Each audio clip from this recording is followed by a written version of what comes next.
جب بات چل پڑی ہے رویوں کی تو ہم اپنے گھر میں کس کس قسم کا رویہ رکھتے ہیں. تو پچھلے دنوں میرے پاس ایک دوست تشریف لائے کامرا سے، تو ان کے سامنے میں نے اپنے بچے کو کہا کہ اپنی ماما سے کہو کہ 3 کپ بہت اچھی سی چائے بنائیں اور ایک خود پئیں اور 2 ہمارے لیے بھیجیں.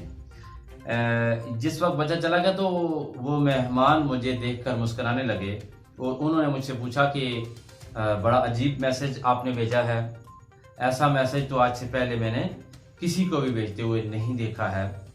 تو میں نے کہا جی کہ ہم اپنے گھریلو خواتین کی عزت اور احترام نہیں کرتے، ہم نیگیٹو رویہ رکھتے ہیں، اور ہمارے معاشرے میں آج بھی گھر کی عورتوں کے ساتھ بہت زیادہ بدسلوکی کی جاتی ہے. تھوڑی دیر کے بعد چائے جب بن کے آئی تو انہوں نے جب چائے کا پہلا گھونٹ پیا تو یقین کریں کہنے لگے شاہ صاحب اتنی اچھی چائے اور اتنی لذیذ چائے آپ کون سی پتی استعمال کرتے ہیں؟ میں نے انہیں کہا کوئی دوسری پتی استعمال نہیں کرتے، جو پتی آپ استعمال کرتے ہیں پانی چینی وہی ہے، مگر رویے میں فرق ہے. کہ میں نے ایک پازیٹیو انداز میں اپنی وائف کو میسج بھیجا تھا اور اس کو یہ احساس دلایا تھا کہ ہمیں آپ کی اہمیت کی قدر ہے، ہم آپ کی اہمیت جانتے ہیں، ہمیں آپ کی قدر ہے، اور آپ کا بھی اس میں بہت زیادہ جو ہے وہ کردار ہے، اور آپ بھی چائے پئیں. ہم نے ان کو بھی دعوت دی چائے کی، اور تھی وہ ہم سے دور، لیکن انہوں نے ہماری دعوت پہ وہاں پہ چائے پی اور ہم نے یہاں پہ چائے پی.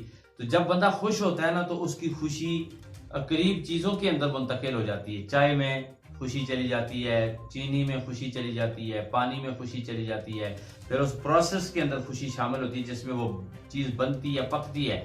تو چائے جب بن کے آئی تو اس کے اندر دعائیں شامل تھیں، اس کے اندر پازیٹیو رویہ شامل تھا، اور جب بھی آپ اپنے بھی کسی بندے کے ساتھ اچھا سلوک کرتے ہیں تو رب کی رحمتیں شامل ہو جاتی ہیں، تو رب کی رحمتیں اس کے اندر شامل ہوئیں.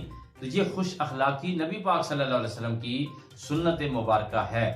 آپ اور ہم اگر اپنی وائف کو نوکر سمجھنے لگ جائیں، پاؤں کی جوتی سمجھنے لگ جائیں اور ان کے ساتھ سیدھے منہ بات نہ کریں تو یہ اللہ اور اللہ کے رسول پاک صلی اللہ علیہ وسلم کو ناراض کرنے والی بات ہے.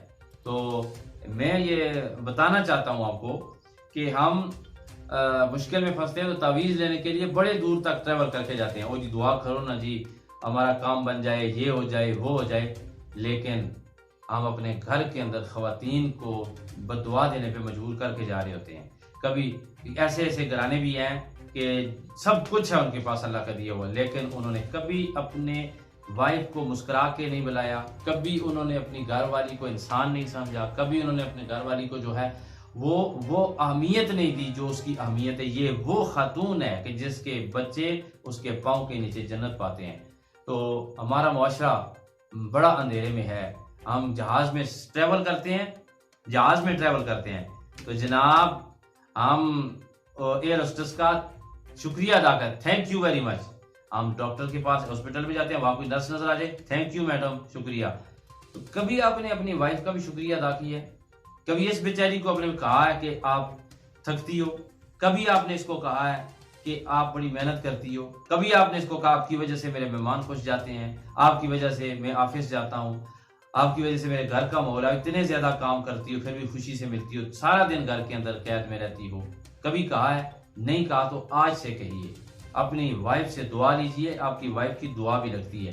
تو یہ بہت ضروری ہے.